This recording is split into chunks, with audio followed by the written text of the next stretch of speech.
Shalom sahabat Alpetra Ministry, kita berjumpa kembali lagi di channel Alpetra Ministry. Apakah yang kita bahas pada kesempatan kali ini?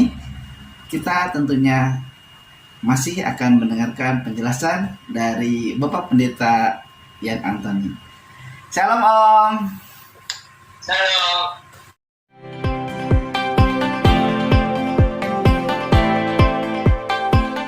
Om, tentang perkataan Tuhan Yesus di dalam Yohanes 11 ayat 25. Jawab Yesus, "Akulah kebangkitan dan hidup. Barang siapa percaya kepadaku, ia akan hidup walaupun ia sudah mati." Jadi Tuhan berkatakan kebangkitan dan hidup karena memang Yesus itu sendiri adalah kuasa kebangkitan itu sendiri. Oh, iya, iya. Dan dia kan jelmaan dari firman Allah itu. Ya. Lalu jadi orang yang percaya kepada Tuhan Yesus ada jaminan akan dibangkitkan nanti. Meskipun ada ayat-ayat bilang semua orang juga akan bangkit. Cuma bedanya kalau orang-orang lain itu dibangkitkan untuk diadili gitu. Kalau kita yang sudah percaya Tuhan Yesus mengalami kelahiran baru secara rohani, kita itu tidak akan dihakimi lagi perbuatannya, tapi yang dihakimi itu buah-buah pelayanan kita, kerohanian kita, gitu ya, kesetiaan kita. Yeah. Jadi beda. Ada pengadilan orang suci. Itu yang waktu Tuhan Yesus datang, pertama-tama itu pengadilan orang suci. Kita menyambut di angkasa, di awang-awang di jalan itu. Nah, di situ tidak ada hukuman.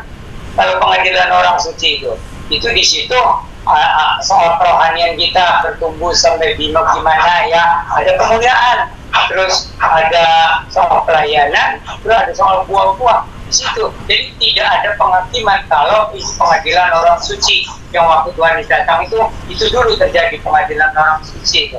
Gak ada hukuman.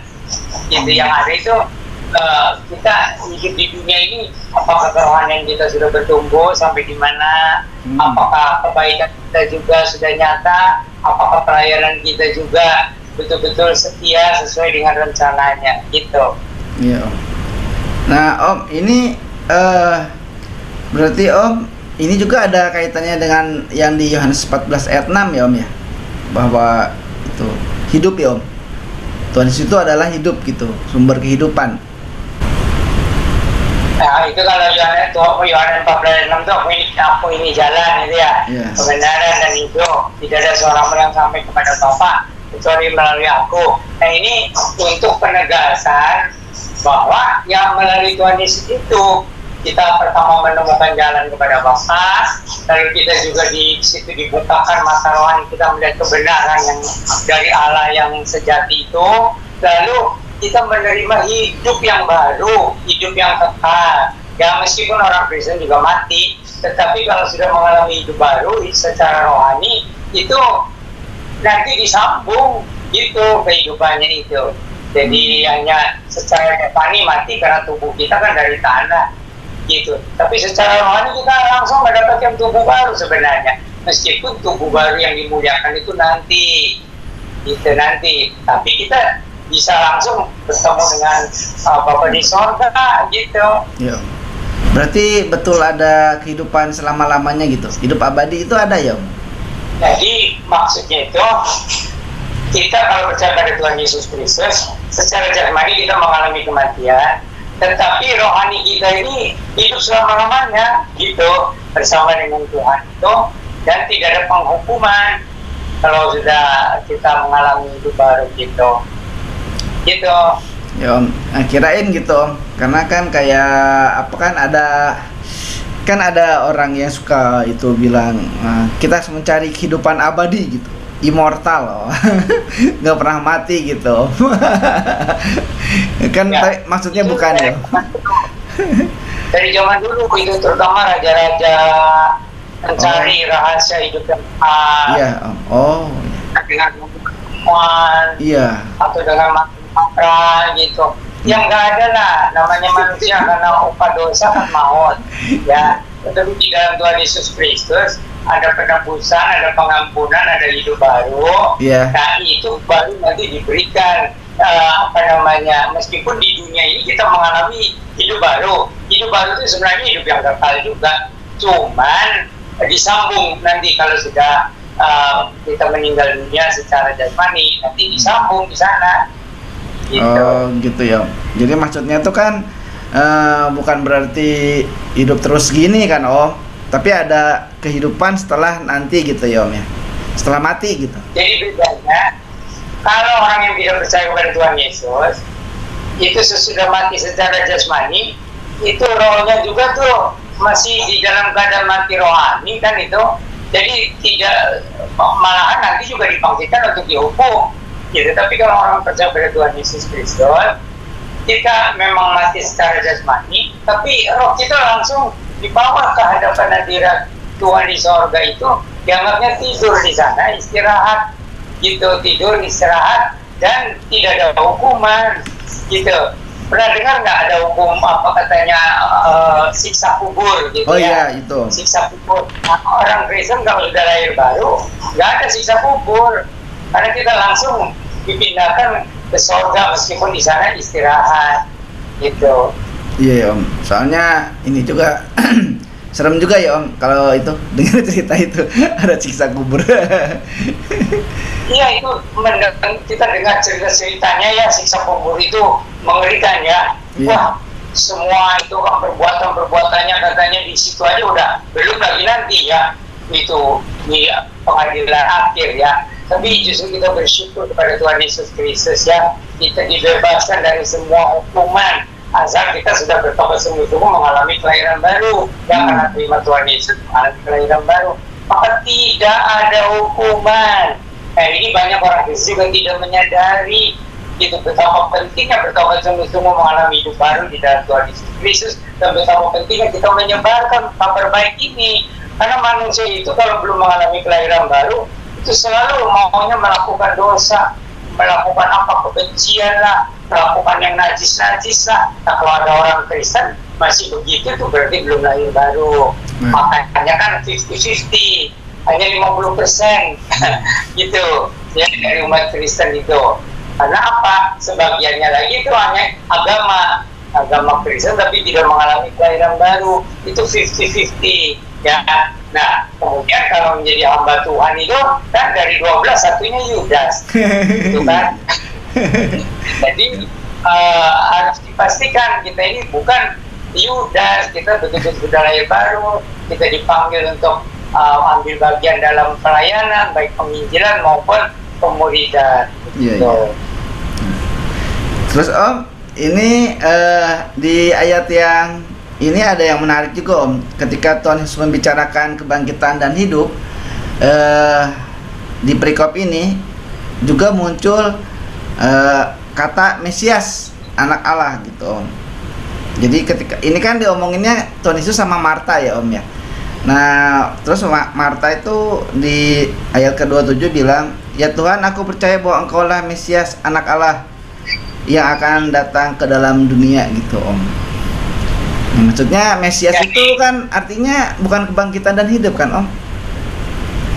Jadi maksudnya itu janji-janji tentang Mesias selain yang tertulis di dalam Perjanjian Lama, tapi juga ada yang berkembang waktu zaman Yesus itu. Kalau nanti Mesias datang, nah itu akan ada kebangkitan, akan ada macam-macam lah itu tentang kalau Mesias sudah datang.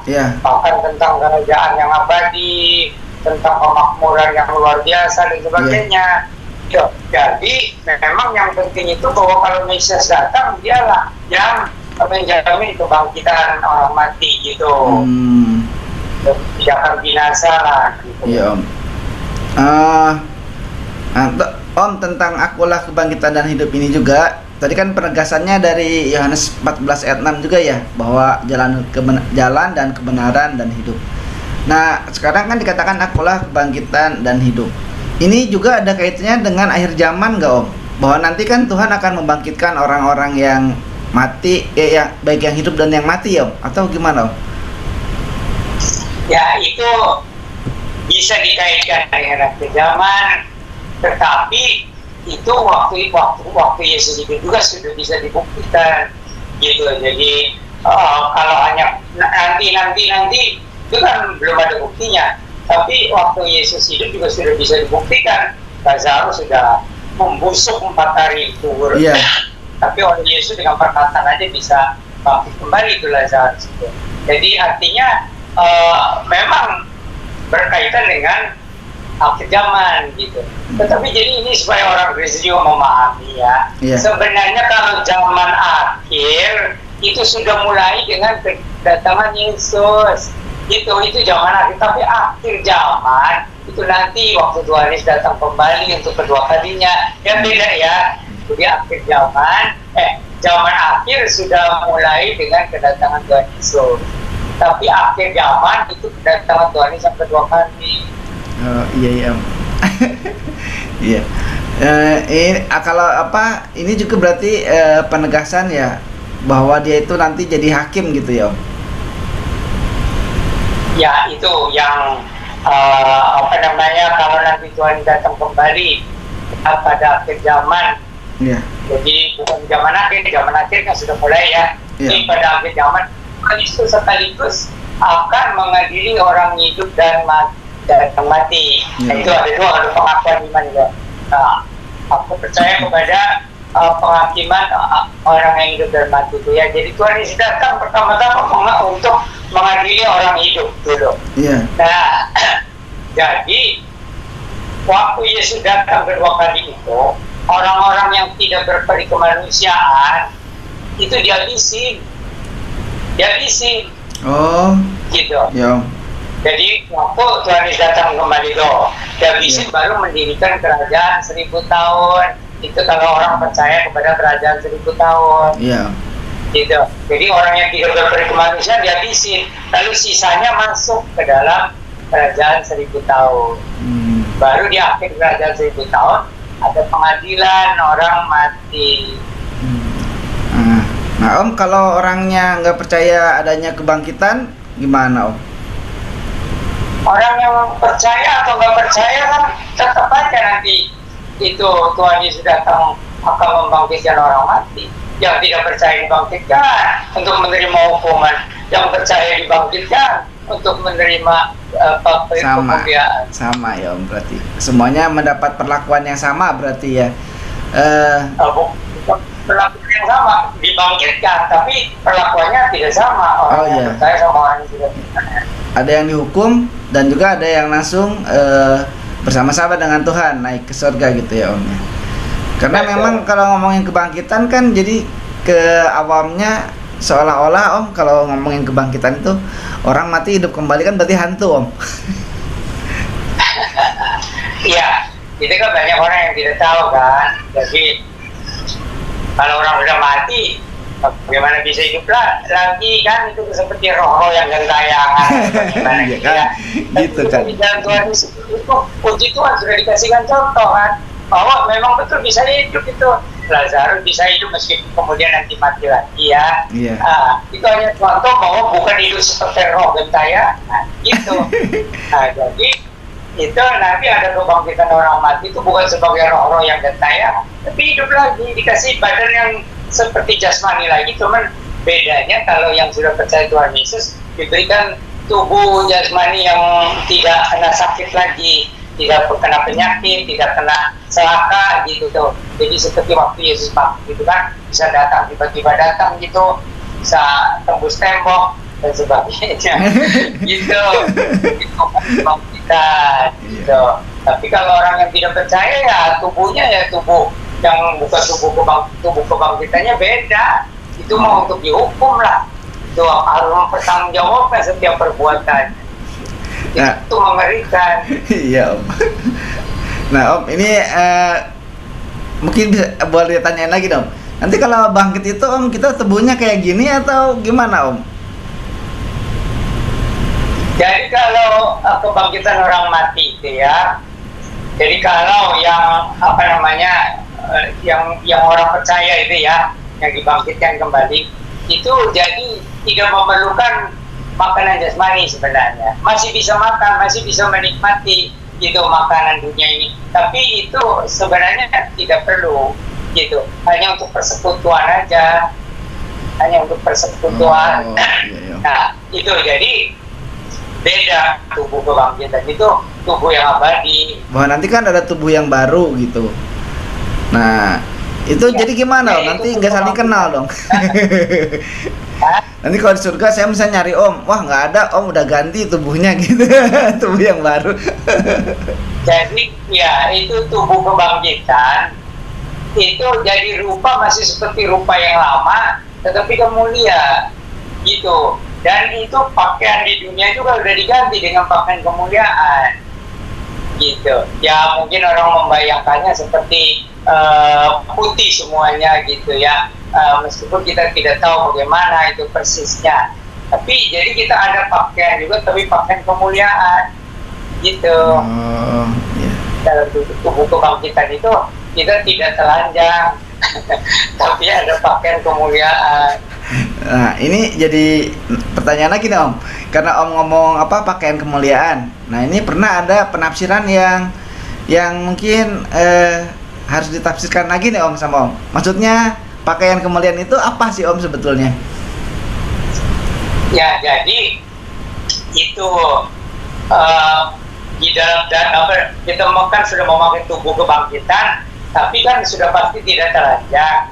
Maka kita mendapatkan pakaian kemuliaan itu ya seperti persisnya bagaimana saya nggak tahu, tapi bahwa kita tidak telanjang gitu. Jadi ada seperti pakaian ya, apakah seperti jubah gitu ya, orang membayangkannya seperti jubah putih yang berkilau-kilau gitu, yang sesuai dengan orangnya. Jadi tidak ada jubah yang kepanjangan, tidak ada jubah yang kependekan gitu. Tapi jadi seperti jubah lah gitu, tapi jubah kemuliaan. Oh iya om, oke om. Nah ini jadi terlalu jauh nanti ya om kalau nanyanya lagi. Jadi sejauh yang kita bisa imajinasi aja, tapi harus ada dasarnya di dalam Alkitab. Oh ada ya om, iya om, ya, om. Nah, oke om, kita lanjutin lagi om tentang kebangkitan ini om. Kan dulu juga ada siapa om? Orang Saduki om, yang nggak percaya sama kebangkitan ya om ya. Nah ini mungkin yang sekarang nggak percaya ada kebangkitan berarti keturunannya orang Saduki kali ya om.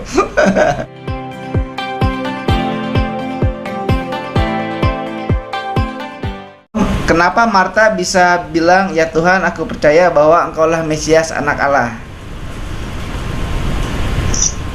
Oh, itu ada tanda-tanda tertentu tentang kalau Mesias nanti datang. Iya.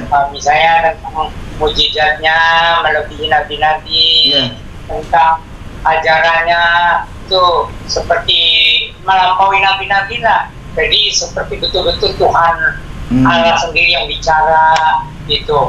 Terus juga kalau Mesias datang ya itu pokoknya melampaui lah nabi-nabi sebelumnya gitu.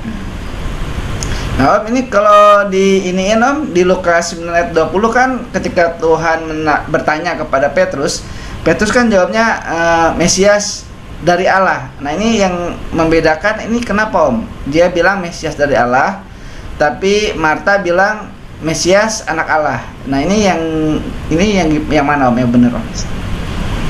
Itu maksudnya sama juga. Sama. Jadi kalau Mesias anak Allah itu gelar. Jadi Mesias itu gelarnya anak Allah. Nah ini banyak masih orang yang memahami, apalagi orang luar, orang dalam aja juga masih tidak paham.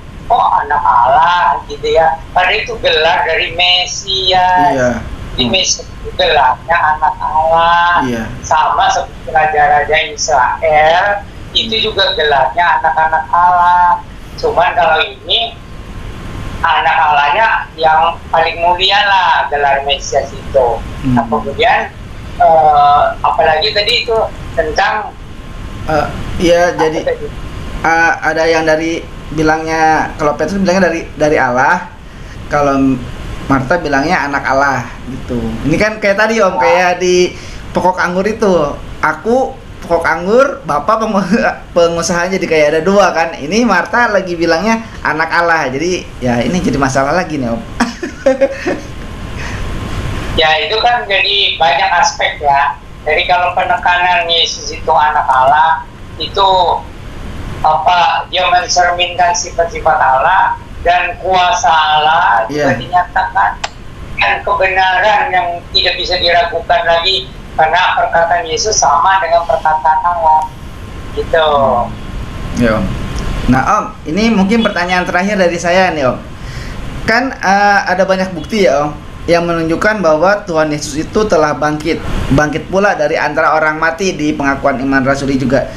Beberapa kali Tuhan menampakkan diri kepada murid-muridnya, misalnya ke Maria Magdalena waktu di dalam kubur kosong itu ya, Om. Di dalam Yohanes juga dituliskan demikian. Terus menampakkan diri lagi di jalan ke Emmaus, terus di pinggir pantai itu. Nah ini, Om, bukti yang menunjukkan bahwa Yesus telah bangkit ini bisa, kan harusnya ada saksi ya, Om. Kata Om bilang kan, saya waktu dia bangkit itu ada saksinya. Nah ini gimana nih, Om? Jadi begini, sebenarnya selama 40 hari itu banyak penampakan perjumpaan Yesus dengan murid-muridnya. Cuman yang dicatat di dalam Alkitab itu hanya secukupnya supaya orang yakin. Gitu. Kalau selama 40 hari Yesus bangkit itu, kesana ketemu siapa dicatat. Katanya Alkitab juga nanti bagaimana dicatatnya. Gitu kan. Jadi yang dicatat itu hanya yang perlu-perlu aja, yang penting-penting aja. Itu jadi 40 hari itu cukup panjang itu. Jadi Yesus mengerjakan banyak hal lah, tapi yang penting-penting yang dicatat aja. Iya, Om. Jadi sebetulnya Tuhan udah ngasih tahu ya, Om, bahwa dia akan bangkit gitu ya, Om ya. Ya itu berulang-ulang Yesus lebih dari 3 kali, tapi juga dengan nubuatan-nubuatan di dunia lama, atau juga dengan perumpamaan. Jadi Yesus bangkit dari antara orang mati itu satu keniscayaan. Kalau Yesus tidak bangkit dari antara orang mati, berarti dia bukan Mesias yang dijanjikan. Kalau Yesus itu Mesias yang dijanjikan tapi tidak bangkit dari antara orang mati, ya berarti itu bukan Mesias. Dan juga itu janji-janji tentang Mesias itu belum digenapi oleh orang lain. Hanya Yesus yang menggenapi gitu, tentang nubuatan-nubuatan di lama tentang Mesias itu. Dan itu Yesus itu betul-betul memenuhi semua nubuatan mengenai Mesias di perjanjian lama itu. Baik dari segi keturunan Raja Daud, baik tempat kelahirannya di Bethlehem, baik mujizat-mujizatnya yang melampaui nabi-nabi yang pernah hidup dan yang akan ada pun, kemudian kehidupannya yang suci sempurna. Ya, lalu juga yang tidak boleh dilupakan, kalau Mesias datang itu memang untuk menebus dosa umat manusia, seperti yang ditulis di Yesaya pasal 53, sekaligus juga dengan kebangkitannya. Lalu juga ada ayat-ayat yang khusus mengenai kebangkitan. Jadi kalau Yesus tidak bangkit dari antara orang mati, ya bukan Mesias lah. Kan yang disalibkan juga banyak waktu zaman itu. Tapi dia disalibkan untuk menebus dosa, tapi dia akan bangkit dari antara orang mati. Itu. Dan itu harus cukup bukti-buktinya Yesus bangkit itu. Kalau enggak, nanti dikarang-karang aja. Gitu kan? Jadi makanya Yesus itu berulang kali bertemu dengan murid-muridnya, dan yang penting-pentingnya dicatat kan. Situ. Ya, Yohanes 20, 21, Lukas 24, gitu kan, nanti 28. Itu yang penting-pentingnya saja. Iya, Om, betul. Oke, Om. Nah, inilah sahabat Alpetra Ministry, bukti-bukti ini yang sudah dijelaskan sama Om Yan tidak dapat dibantah bagi Anda yang skeptis, bahkan Anda yang ateis sekalipun. Ini bukti-buktinya udah jelas ya, dijelasin sama Om Yan. Dan juga perlu bukti-bukti yang lebih logis dan masuk akal untuk bisa menghancurkan bukti-bukti yang sudah dijelaskan oleh Om Yan tadi juga tentang kebangkitan Tuhan Yesus. Ini menakjubkan, Om. Masih ada satu lagi. Masih, Om? Yaitu, kalau orangnya betul-betul tulus nih, zaman sekarang. Kalau orangnya betul-betul tulus untuk memastikan apa benar Yesus itu bangkit dari antara orang mati. Sudah beberapa orang yang mengalami itu. Jadi, dia akan merasa ragu tuh. Ya, kita begini. Maka dia betul-betul berdoa. Ada yang 3 hari, ya, gitu. 3 hari 3 malam katanya. ada yang nggak tahu berapa lama, saya ingin mendapatkan kepastian apakah betul Yesus itu bangkit dari antara orang mati. Itu kalau orangnya tulus ya, sungguh-sungguh Tuhan menyatakan diri juga. Oh, iya betul. Bahkan ada yang sampai pengen lihat apa Thomas. atas paku gitu, gitu ya. Ya itu kayak seperti si Thomas. Iya. Gitu. Tapi ada Thomas modern juga. Nah, tapi tidak semua dikabulkan. Kecuali orang itu sungguh-sungguh dan tulus ingin ya. Sebab kan apa itu Alkitab mengatakan kamu melihat maka kamu percaya. Berbahagialah orang yang tidak melihat tapi percaya juga. Nah, ada orang-orang tertentu yang tapi sungguh tulus gitu ya, pengen bukti ketemu sama Yesus gitu. Banyak. Nah, tapi saya ngomong ini jangan lalu coba-coba saya pengen gitu ya. Tapi banyak hamba Tuhan di saat-saat kritis itu dijumpai juga oleh Tuhan Yesus. Ya, ada yang dengan kata-kata yang hampir sama, anakku ya sabar gitu, atau anakku kuatkan hatimu, semacam begitulah. Jadi Tuhan Yesus sampai sekarang tetap adalah Tuhan yang hidup gitu dan berkuasa sampai sekarang, dan sampai Tuhannya datang lagi. Amin for that, Om.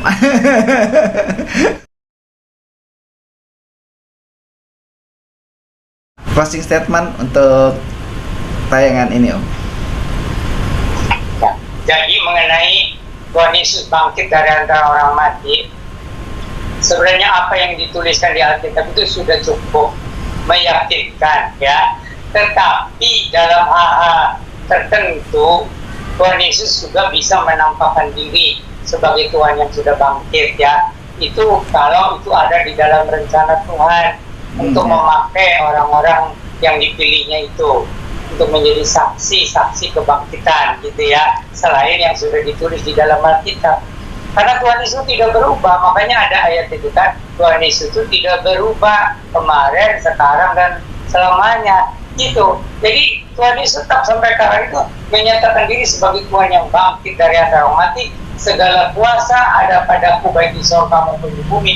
Cuman itu akan dinyatakan kalau perlu dinyatakan ya, untuk membuktikan memang betul-betul Tuhan Yesus itu adalah Tuhan yang bangkit dari antara orang mati. Dan itu sudah terbukti di dalam sejarah agama Kristen itu ya. Maksudnya sejarah gereja, ada orang-orang yang tapi dengan hati tulus gitu ya, pengen membuktikan Tuhan itu betul-betul bangkit atau tidak. Nah itu Tuhan kan melihat hatinya dan menyatakan diri, lalu Tuhan memakailah orang itu dengan kuasa juga. Iya, Om. Sampai terpukau saya, Om. Terima kasih, Om, untuk penjelasannya.